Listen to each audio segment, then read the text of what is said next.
आदाब दोस्तों, आज अभी हम बैठे एक किस्सा सुन रहे थे जो कि सरफराज अहमद बहुत अच्छे स्कॉलर्स हैं, उनका वीडियो यूट्यूब पर देख रहे थे तो उन्होंने बहुत अच्छी एक सीख दी।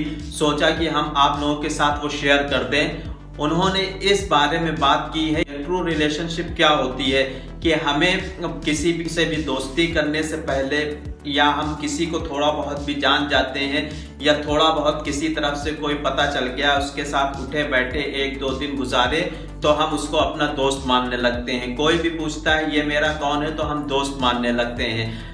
रिलेशनशिप में दोस्ती एक बहुत इम्पॉर्टेंट ये कह सकते हैं कि कदम होता है और उसको बनाने से पहले हमें बहुत सोच समझ कर किसी तरह से दोस्ती करनी चाहिए। नॉर्मली होता क्या है कि आज के टाइम पर हम लोग हर चीज़ में बहुत जल्दबाजी करते हैं, सब्र बिल्कुल भी नहीं है और कहीं ना कहीं इसी चीज़ का हम लोगों को बहुत ज़्यादा बुरा खामियाजा भुगतना पड़ता है और अपनी लाइफ में बहुत ज़्यादा हम इस चीज़ को फेस करते हैं कि इसने हमारे साथ इस तरह से धोखा किया, उसने हमें इस तरह से चीट किया, ऐसा मेरे साथ हो गया, वैसा मेरा साथ हो गया। तो उसमें हमें सामने वाली की गलती ना देखते हुए अपने अंदर गिरेबान में झांकना चाहिए था कि क्या हमने उससे दोस्ती करने से पहले या हमने किसी तरह का कोई रिश्ता रखने से पहले क्या हमने उसको कभी परखा था। यही शादी ब्याह में होता है। शादी के लिए हम किसी से रिश्तेदारी करने की कोशिश करते हैं तो फौरन इमीडिएट हाँ करने के बाद उसमें रिश्तों में बन जाते हैं। पहले के टाइम पर क्या होता था कि मुस्लिम्स में तो फैमिली में ही रिलेशन हो जाती थी, शादियां हो जाती थी, तो वहाँ पर नॉर्मली एक दूसरे को लोग जानते और समझते थे। उसके बाद सेकेंड स्टेज ऐसी है जहाँ पर जान पहचान वालों के बीच में रिश्तेदारियाँ होने लगी।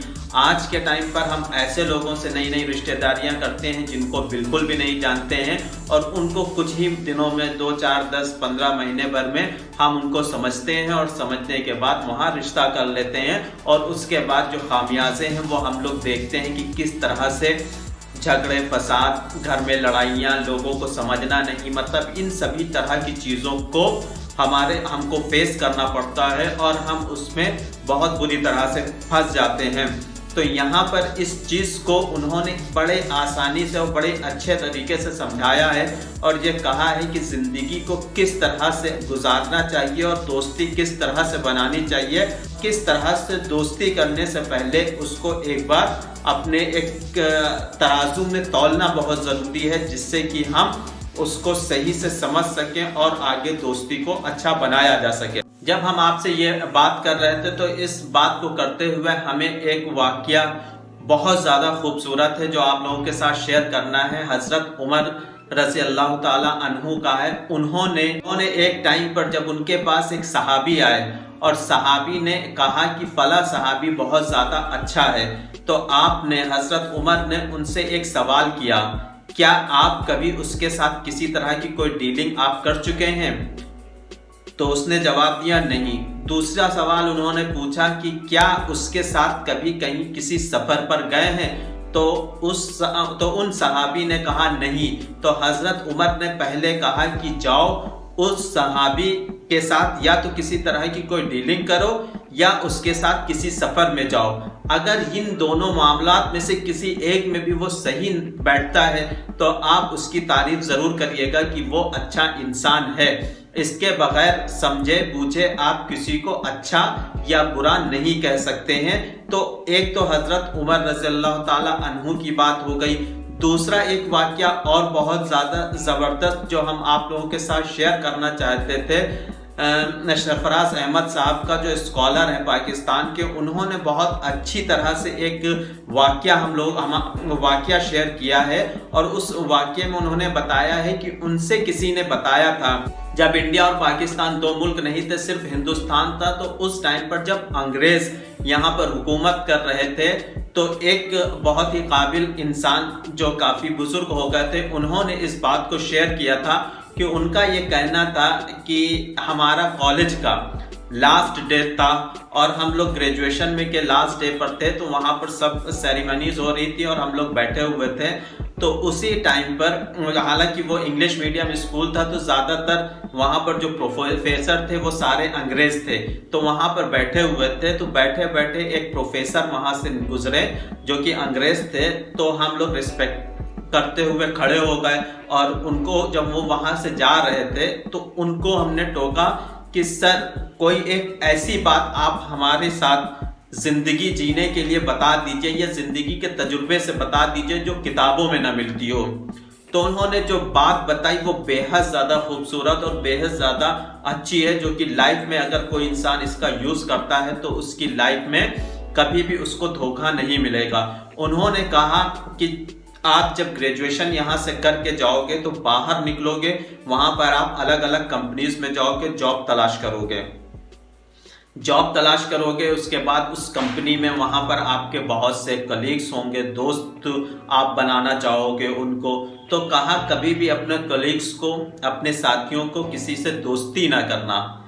अगर फिर भी दिल करे, दोस्ती करने का दिल करे, तो 2 टेस्ट किए बगैर किसी से दोस्ती ना करना। सबसे पहला जो टेस्ट होगा वो ये है, अगर पहले टेस्ट में कामयाब हो जाता है तब भी उससे दोस्ती ना करना, बल्कि दूसरा टेस्ट लेना। अगर दूसरे टेस्ट में भी कामयाब होता है तब आप उसको अपना सच्चा दोस्त समझिएगा और उससे दोस्ती करिएगा। वो कभी भी जिंदगी में आप उससे धोखा नहीं खाएंगे।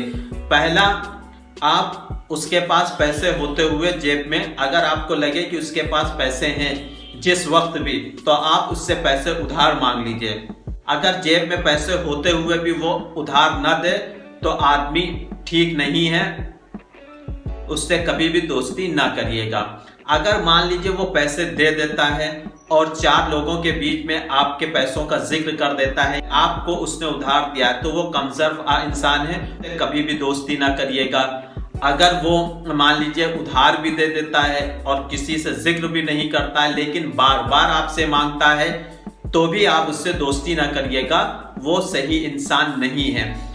इन तीनों चीजों को परख लेने के बाद अगर वो तीनों चीजों में खरा उतरता है, यानी कि वो आपको उधार पैसे भी दे देता है, उसका किसी से जिक्र भी नहीं करता और आपसे मांगता भी नहीं है, तो तब भी आप उससे दोस्ती ना करिएगा। लेकिन वो पहले टेस्ट में पास हो गया, अब दूसरे टेस्ट की तरफ चलिए। जब आप जिससे दोस्ती करना चाहते हैं वो कोई ऐसी जगह पर बैठे जहां पर बहुत से लोग बैठे हुए हैं, तो वहां पर आप जाकर सभी के सामने बुरा भला उसे गाइए। अगर वो उसके रिप्लाई में वो जवाब आपको वापस देता है और आपको भी वो भला बुरा कहता है और कुछ उल्टा सीधा कहता है, तो उससे दोस्ती ना करिएगा। लेकिन अगर वो चुपचाप मुस्कुरा देता है और कोई जवाब नहीं देता है, आपको कुछ रिप्लाई नहीं करता है, तो आप ये समझिएगा कि वो भला इंसान है, खानदानी इंसान है, आप उससे दोस्ती कर लीजिएगा, वो कभी भी आपको धोखा नहीं देगा। तो यहाँ पर जो दोस्त को बनाने का जो स्टैंडर्ड है वो माप दिया गया है कि आप कभी भी किसी भी इंसान को परखे बिना ना दोस्त बनाइए, ना रिश्ता करिए, ना रिश्तेदारी करिए, और ना किसी तरह के रिलेशन में पड़िए जब तक किसी इंसान को परख ना लीजिए। परखना बहुत ज़्यादा ज़रूरी है। किसी भी इंसान को परखे बिना अगर आप उसको अपनी जिंदगी में कोई अहमियत दे देंगे, इंपॉर्टेंस दे देंगे, तो वो आगे चलकर आपको धोखा दे सकता है, और इस धोखे से बचने के लिए उसको परखने में कोई बुराई नहीं है। आज के ज़माने में जो लोग इतने ज़्यादा जल्दबाजी में रहते हैं, तो इस जल्दबाजी को अपने ही लिए नुकसानदेह हो जाती है, चाहे वो रिश्तेदारी में हो या दोस्ती में हो। तो उम्मीद है कि ये वीडियो आप लोगों को पसंद आया होगा। अगर पसंद आया है तो लाइक और सब्सक्राइब जरूर करिएगा। आज के लिए इतना ही। Thank you very much.